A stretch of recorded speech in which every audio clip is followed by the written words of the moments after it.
emitima gy'abantu we twogerera mu Uganda gigenda gikaluba, era waliwo akatambi akamu ke naguddeko ku TikTok. Oli alikodinze eddoboozi ng'agamba nti bano abasajja tulina kukubagana bukubaganyi nabo, ngenda kanoonya wano nkakuwe. Naye jjukira nabagambako nti ekintu kye twali twewala edda okubeera nga tukola kitusigaze okukola okununula eggwanga lino. Bw'owulira ebigambo ebyogerwa abasajja abakulu kati nga bw'ofuna opondo,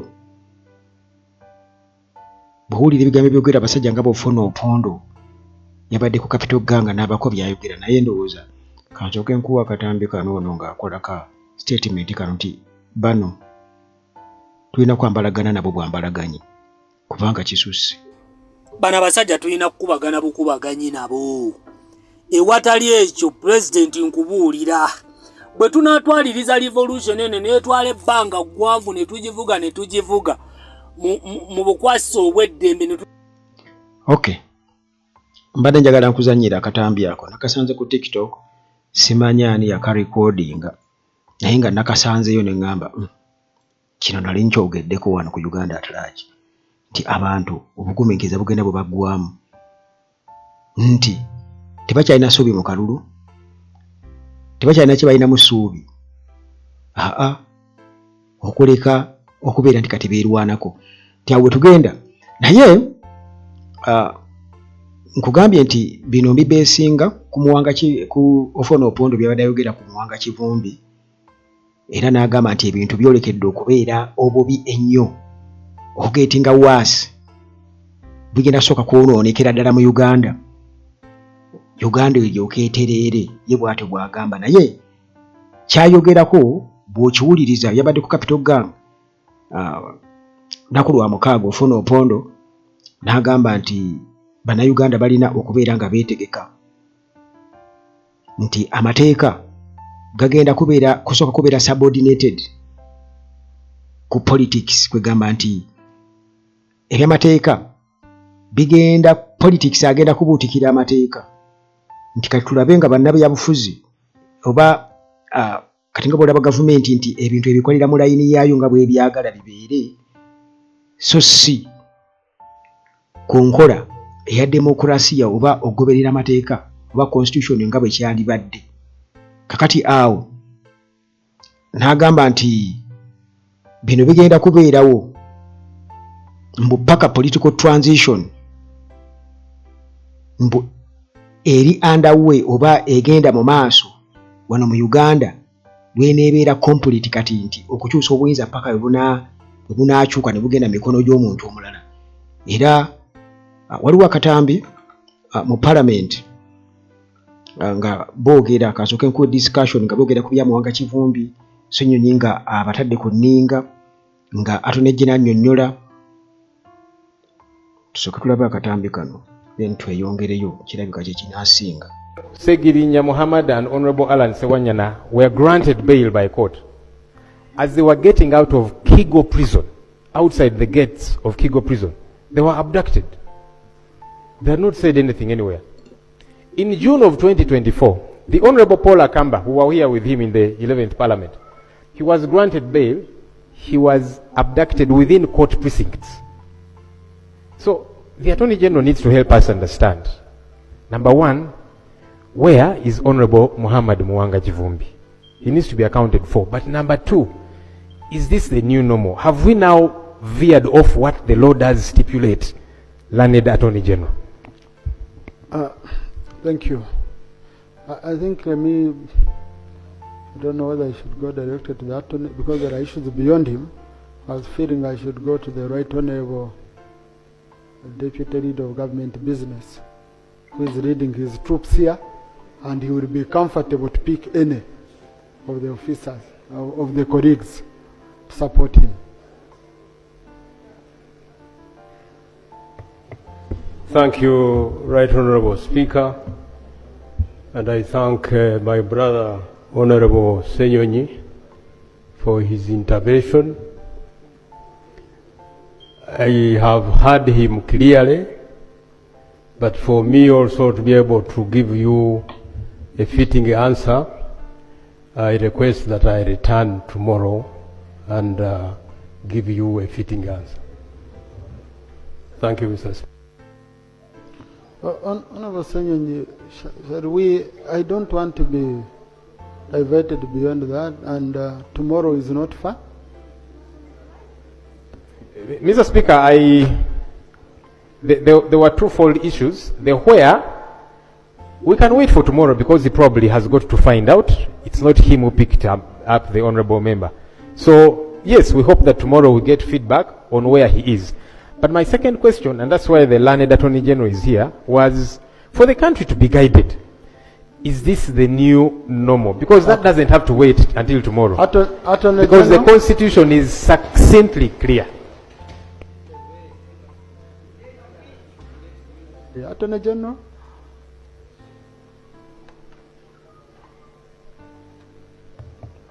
I thank you, Right Honourable Speaker, and I thank the Leader of Opposition for his query, which I'm trying to answer as ably as I can do this moment. Mr. Speaker, the term new normal or old normal does not exist in my legal vocabulary.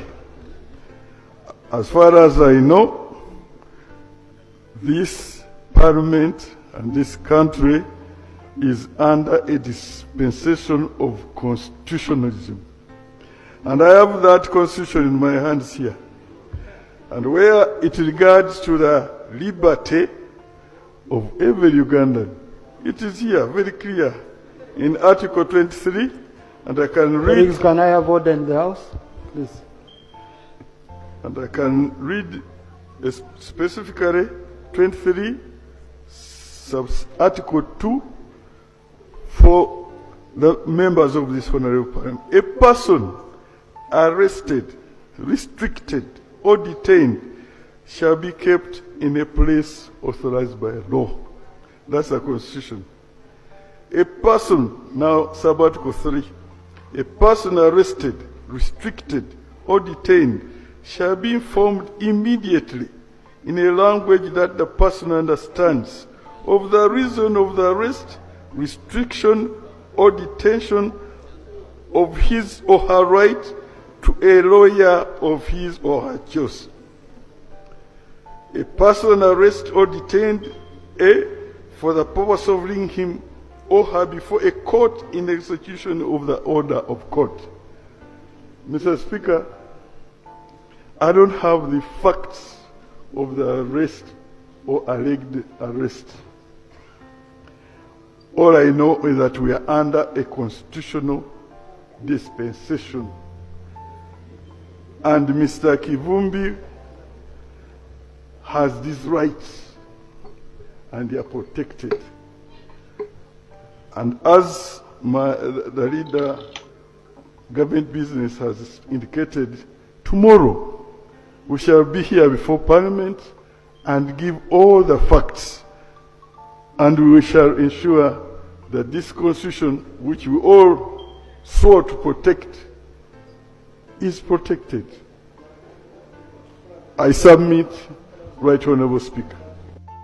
Kakati awo Attorney General nakulira business ya government mu Parliament nga bwe banyonyodde nti tebalina answer ku byamuwanga Kivumbi, balina kubeera nga bakomawo enkeera, era nsuubira okuba ndowooza bakomawo babanyonyodde ki ebyo byenina okunoonyereza ate mbanyonyola tebanyonyola bwe biti ba bino byaliwo ennaku eziyise emabega. Naye bw'owulira nga boogera ku Constitution otandika okuddamu essuubi n'olowooza nti oba munnange kale naye nga munnange already ofuna oponda atugambye eno nti amateeka galina okumaamirwa ebyobufuzi. Kitegeeza ebigendera bya Museveni mu byobufuzi ne mutabani we bye birina okumaamira amateeka, rule of law tebaawo. Mbwe ebintu binasooka kukyankalana, mbwe okuwamba abantu, okukola byonna bye bakola kugenda mu maaso buli lunaku, emyezi giyitewo n'emyaka giyitewo nga bakyawamba abantu. Mbu Uganda okutereera, era yagamba mbu kyeyabadde ategeeza mbu kubanga waliwo obwetaavu okubeera nga bakurashinga wamu n'okubeera nga basirisa beyayise ba political anarchists kwegamba abantu abagezaako oba okubeera nga balowooza nti gavumenti terina kubaawo ndowooza bwe balowooza ye bw'atyo bw'akirowooza naye nga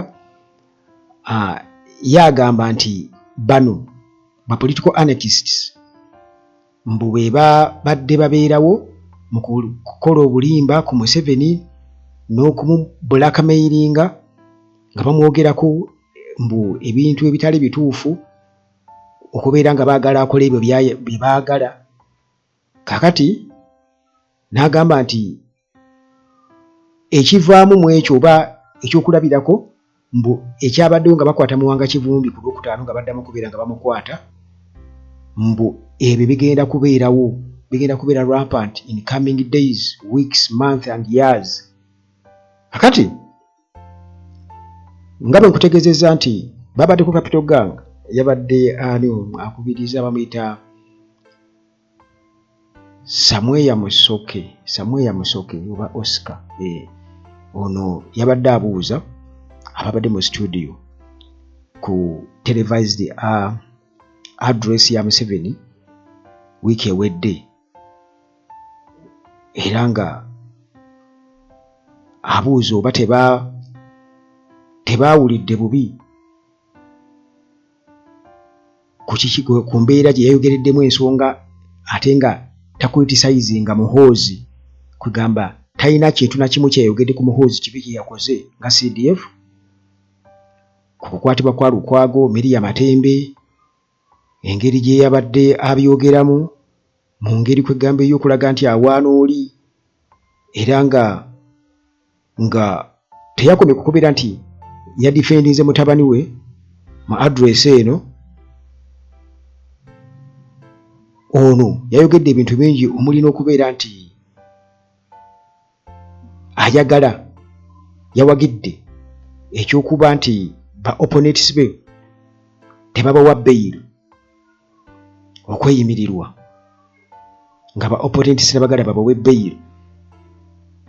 Kakati Ofuna Opondo ye bino byonna yadde abigwagira era alina bye yayogedde bingi awo. Yagambye nti infact yagite shock therapy. Yagambye nti ebintu bingi nnyo mbu state byeyina okubeera ng'ekola gino MK byakola byebyo ebisaanidde kubanga ayogera ku Pierre Yugi yagambye gy'anaatera naye okweyongako mbu ebyo byakola bisaanidde mbu kubanga tewasaana kubeerawo blackmail nate era nti bano balina okuweebwa kye bayita shock therapy kugamba blackmail gye bakola mbu balina okuweebwa eddagala shock therapy mu kubawamba mu kubatulugunya. Opondo bw'atyo bwe yagambye nga praisinga security forces okubeera nti ku Lwokutaano bakoze road block wali Empigi mbu ne bawa Muwanga Kivumbi emmere ye.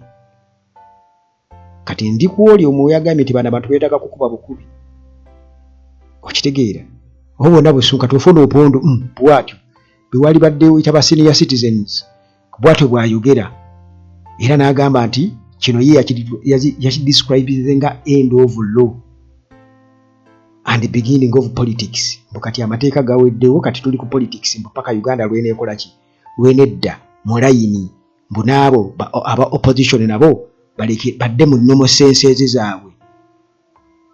Kati ono Ofuna Opondo n'abalala bangi nnyo waliwo ne talk show ke nalabye ku radio station emu era nga waliwo munnaffe ababadde boogera ku nsonga eyo nga weewunya naye tuli ku munnaffe oli yagambye bano abasajja beetaaga kuba bukubi oba oli awo kuteeka eby'emirembe biyinza okuba nga tebijja kukola kubanga gwe eddembe lyo mu ssemateeka bakugamba nti ebyo tebirina kubaawo balina kuwa shock therapy okudda mu layini.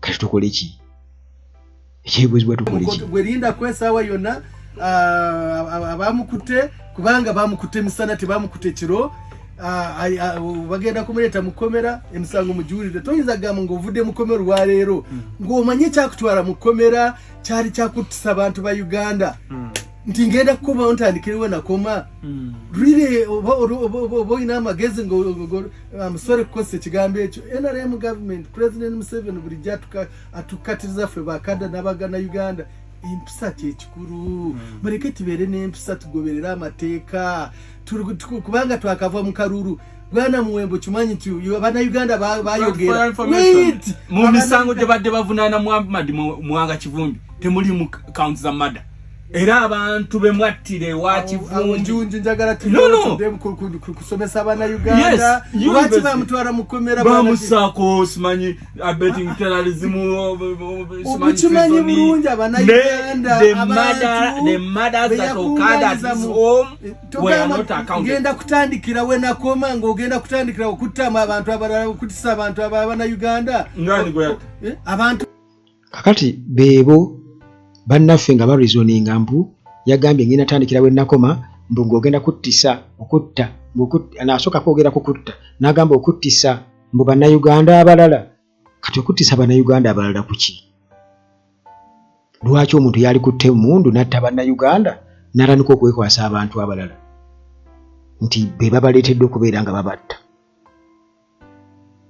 kakati awo weewali obulumi bw'omunnayuganda ng'alabira ddala waliwo abantu abaatwisibako nga bo balowooza tulina kubeera nabbo emirembe bo be balina okutereeza Uganda be baagikyamya era be balina okugitereeza kati nga olaba butaabutanira mu nguzi n'ebirala n'obubbi mbu bajjawo ababbi ate be babbi ate ebintu ebifaanaganako bwe bityo be baagamba nti bajjawo effugabbi ate be bannannyini effugabbi kwegamba byonna olemwa kati munnayuganda nga bwe nabagamba nti oba oliawo bannayuganda baali beewala okukola ekintu ekimu nga kati kye basigaze okukola okubeera nga banunula eggwanga lyaffe kati akatambi ako kenaguddeko nga bwe nakakuzanyire mu ntandikwa olingaga nti bano abasajja beetaaga kuba bukubi kubanga oba oliawo nti ebintu ebimu kati ng'ebyemirembe okugamba beekweka mu demokurasiya ate gwe batassaamu kitiibwa kati munnansi n'abulwa ekyokukola kati ofuna oponda agamba nti ebintu bigenda kusooka kubeera wansi bwe bigenda kusajjukanya embeera kwegamba nga bwe walaba ku mulembe bo gye boogerako emirembe gy'amini n'aboobote mbu ng'abantu bawambibwa battibwa bakola batya mbu Uganda mbu olwo tuyita mu transition ye kyayita transition era yeeyogeddeko ng'agenda okujoyina nga PLU mbu kubanga bo bakkiriza nti obuyinza bugendagenda mu PLU kati PLU bwete erina okubeera empowered mbu ng'ekisinde mu NRM kati balina okiwa amaanyi kati kirina okugenda nga kitta abantu kiwamba abantu tekiwa amateeka kitiibwa kikola buli kimu bwe kiwaali badde otunula ekiri unconstitutional mbu naye mbu olwo nga bwe bateeka sense mu ba opposition mbu Uganda okusobola okutereera mbu paka we tunayita mu transition mbu era ekyo kigenda kubeerawo buli lunaku buli wiiki buli mwezi buli mwaka paka transition bweneekola ki kakati munnayuganda omulina okubamenya amayumba n'okukola buli kimu mbu tuli mu transition y'ensonga lwaki nze zikiriziganya n'eddoboozi lyenakuwadde simanyi yali recording nti oba oli awo mpulukutu za misota zigenda na miggo akuume